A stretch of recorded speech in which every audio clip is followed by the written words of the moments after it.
Hello, welcome to this next iMesh video. So the Blender community blows my mind all the time. I've never met such a community of people where they're just so willing to help and just to make things better. They're like, oh, this doesn't work quite how I want, so I've created this whole new system which works exactly how I want, and I want you guys just to have it. And I just kind of blows my mind. So we created a bunch of systems. So we made a Geometry Nodes floor system, and we also had I made an array modifier, which wasn't perfect. And some people just came in and just fixed them. And they just said, hey, here's a better system. You make use of this. And it works really well. So I'm so happy that I can make this video to talk about these updates that they did and to have the opportunity to give them to you guys. And of course we are iMesh, and as much as I would love to give our whole library away for free, this has taken tens of thousands of hours to create this library.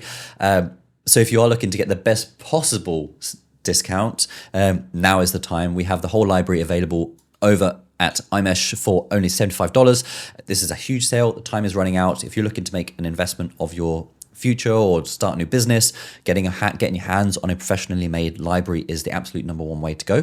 So do check out iMesh if you're interested in that. Now, like I said, I wish I could release all of this for free, but this is the best possible price we can possibly go to. Otherwise, we're going to start losing money. This is, like I said, tens of thousands of hours of work to get to this point. So 2,300 odd assets for only $75 every single year, and you get 30 new assets every single month, which is also unheard of. So yeah, do check out iMesh. Now let's jump into the video and talk about these incredible people that have created these incredible systems. Okay, so when I started doing a lot of ArcViz in Blender, I realized that there's not a floor generator really that works very well. If you've used 3D Studio Max, then you'll probably know the floor generator that everyone uses, and it's so incredibly fast and so good. And that's exactly what I kind of wanted inside of Blender. And when Geometry Nodes came out, I was like, okay, that's exactly the system we can use to create that. So what we have here is a bunch of individual planks. And if we look here, we have 10 diffuse planks, 10 roughness planks, and 10 normal planks. And that all goes into our custom shader where we can add different saturation values, roughness values, and add dirt over the top and even scratches. So this is basically a perfect wood floor system that we wanted. And also if you go to Geometry Nodes, we also have different styles. So we have herringbone here. Okay, so this one looks very good. And again, these are individual planks which are being randomized. So it just looks like an absolutely perfect wood floor. And then we also have chevron. And this is the chevron system. And you can see that that also looks very, very nice. Let me just plug this one back in. And we can see how quick and fast that is. So if I zoom out, we can see that this space is very, very big. And this is basically being distributed over a big plane. And this is great. So this all sounds very good, but what's the problem? So it's just very, very slow. So this is using a boolean method. So what's coming out of the edges here is going to be booleaned. So if I go into edit mode and just try to move this plane, we can see the performance isn't great. It does have a bevel modifier as well, which will slow it down. So this will speed things up a little bit, but we can see still the performance just isn't that great. We do have like a preview option, so that turns off the boolean basically, and that makes things much faster. However, we then get these bits that are coming out. So the boolean is no longer working. And if you imagine you have multiple rooms side by side, this can create some problems. And you probably are always going to want this on so you can actually preview how it's actually going to look in the final render. And imagine you have, again, multiple rooms. The performance is just going to be very, very bad. So this is like my perfect wood floor system. Just unfortunately in Blender, it's just slow. But the benefit is if you have one room and, for example, you just have like an interior, you have a sofa, maybe you're even doing a close-up shot, and you want the absolutely best possible quality, then I think this Geometry Nodes system is doing exactly what it should be doing. But this is where the community is just absolutely incredible. Okay, so we have this person over on our Discord, and they identified that the floor generator that we currently have is just quite slow in the viewport, and that's entirely true. So they decided to go ahead and create a brand new system completely in the shader instead of using Geometry Nodes. Now, I've released one of them for free on our free section. So if you are interested, you can go over to here and you can download this, and then you'll get access to the shaders that they created inside of the shader editor. I can't release all of them for free because that's actually using the wood floor textures that we have the rights to distribute, and that's just part of our system. But the shader that they have created, I'm just going to release that here so you can get your hold of that. So if you do have your own planks you can still make use of this system because I think it's incredible.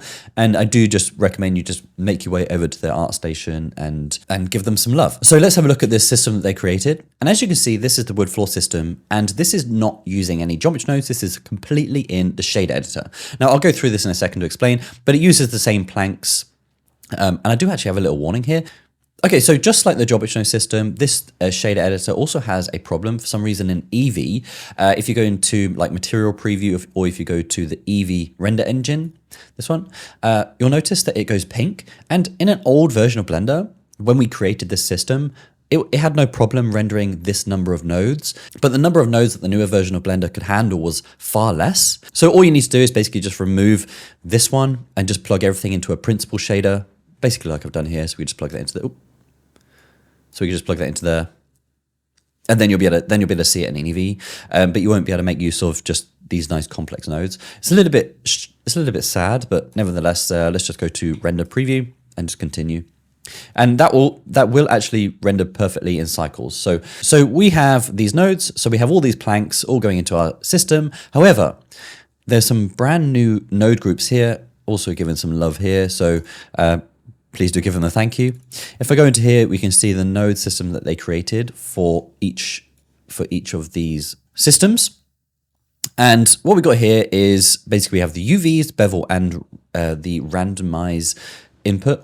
And all you need to do is if you want to change the planks, is just find the one you want. So chevron, diamond, or herringbone, or let's go for diamond. All you need to do is plug this one into this one into this one, and this one into this one. Now we have a brand new system. So if I could just change the scale, let's say 5, we can see how fast that is. We can then change the rotation. We can also change the plank width. Okay, and we can go bring this down again. And we can create some very strange flooring here. And then let's say we want to change it again. So we can go to, for example, herringbone. Let's plug this one into here, this one into here. And they all have the parameters that you can adjust. And this one is the herringbone, and this looks actually amazing. And again, we can change the different scale. So we could change this to 5, change this maybe to 2. We can see how this is changing here. So we can perfectly adjust how we want. And again, and let's just show you the regular planks. That'd be the most common type of plank, and plug this one into here. And like I said, you can just change the scale. So let's set this to 4, make the plank smaller. And you can also change the ratio here. So if I increase this, we can see the planks being made thinner. If I change this, we can see we make the planks basically longer. And not only that, we also have this bevel. So if I go to here, we can see the bevel appearing, and I can increase the bevel amount, and it makes these bevels sharper. We can also increase the hardness.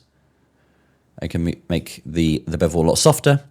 But if I put that to max and turn that off, so this is also a very common use. So usually there isn't actually bevel. Usually the flooring is absolutely perfect to the edge, and you can't actually see the joint other than the texture itself. So this is the shader that they created, and it totally blew my mind because it's just so much faster. If I go to material preview, and let me just plug this one in so we can actually see it. So this actually uses just the UVs. So if I go to the UV editor and just move it all around, we can see that it's actually just using the UV layout. So I can scale this down. So it's a little bit weird because I'm on this plank. Let's change this to a square one. So we can make this smaller, bigger. So if you want to change the scale that way, that's also perfectly fine, but it's so fast. It's just like a shader. So there's no performance issues with this. So if you have many, many rooms and you need to keep everything optimized, we can now have one polygon for the whole system compared to the geometry node system. So, but the downsides are, like, the bevel isn't perfect. So if I go to add some bevel again, no, this is just going to be using the shader, so it's going to be kind of faking this join. So it's obviously never going to be perfect. But at a distance, I think it does look perfectly fine. But compared to the geometry node system, that actually looked like a real plank. But like I said, with the geometry node system, you have the downside of it being super slow. So this one is super fast, and this kind of just blew my mind. So just as a thank you, I just want to make sure that people can get access to this. So I've released one of them for free. You can head over to their ArtStation and give them some love.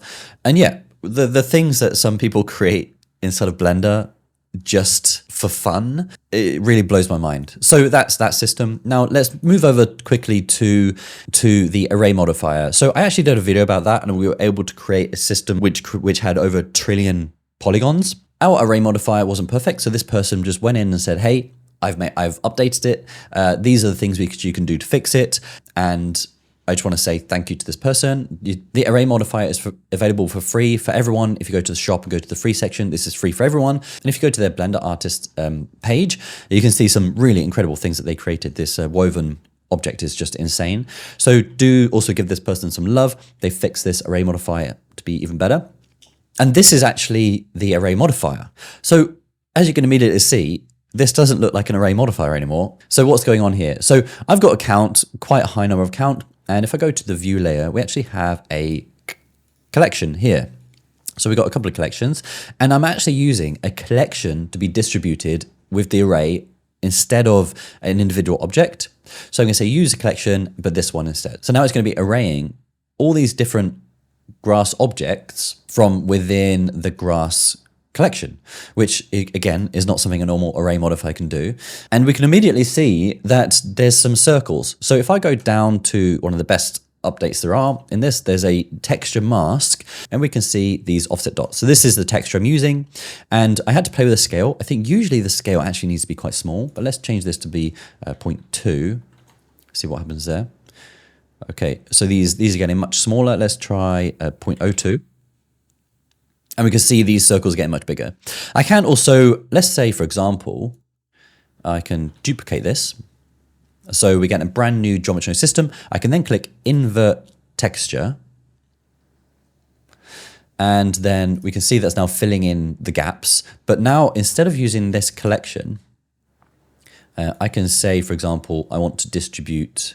Okay, so there is already an object attached to this. So let's scale these down. Okay, so I've scaled these down, so we can actually see now, simply by using this array modifier, by inverting this texture, and this is now filling in the gaps because I've inverted the texture.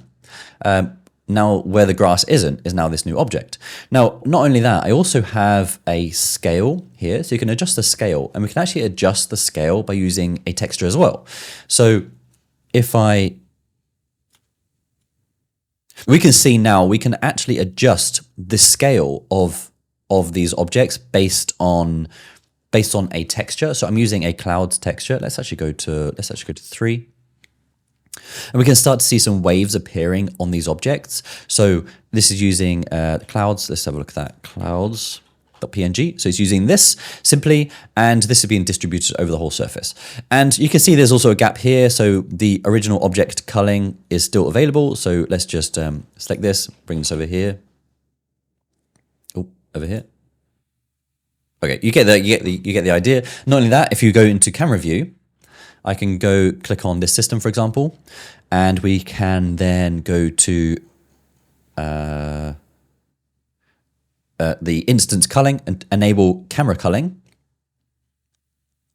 And that is now going to be limiting these systems specifically to the camera. They also fixed a bunch of other things. So, for example, let's just make a very quick system. Let's just add a mesh and a cube. So one of the problems I had before was the origin point was kind of irrelevant, but I wanted the origin point to be actually where the object is. So if I go into edit mode, we can now move the origin point wherever we want to, and the array will keep that for every object.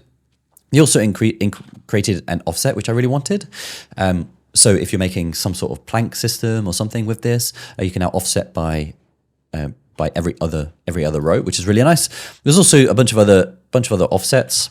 So let's just do this. Let's just change these offsets in other directions, which was really, really helpful. And yeah, like I said, so we can change the scales if we wanted to of random objects. And let's change the rotation as well. And let's change the scale a little bit.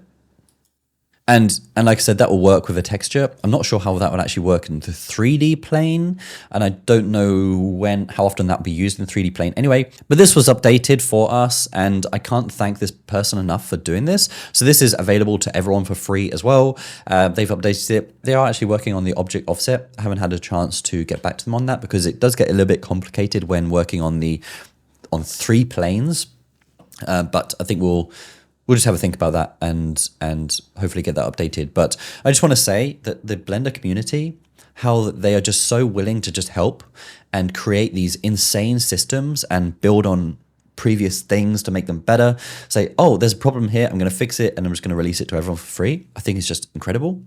So these systems I've released for free on iMesh as well. So if anyone wants to use them, they can. Now, obviously, the shaders, for example, the node systems, I didn't create that. So I think if anyone wants to redistribute it themselves, they have to ask them for permission. But yeah, if you are also looking to get your hands on maybe more of these like wood planks themselves, then do check out iMesh. We do have the huge sale on, and it's about to finish. So if you want to get your hands on over 2,300 assets for only $75, and please do head over there. People have said time and time again that they are finally able to make a business, and people have said that they're making money from our library, that they're able to get customers that they wouldn't have been able to before. So if you are thinking about this as a career, then getting your hands on a professional library of assets is the number one way to go.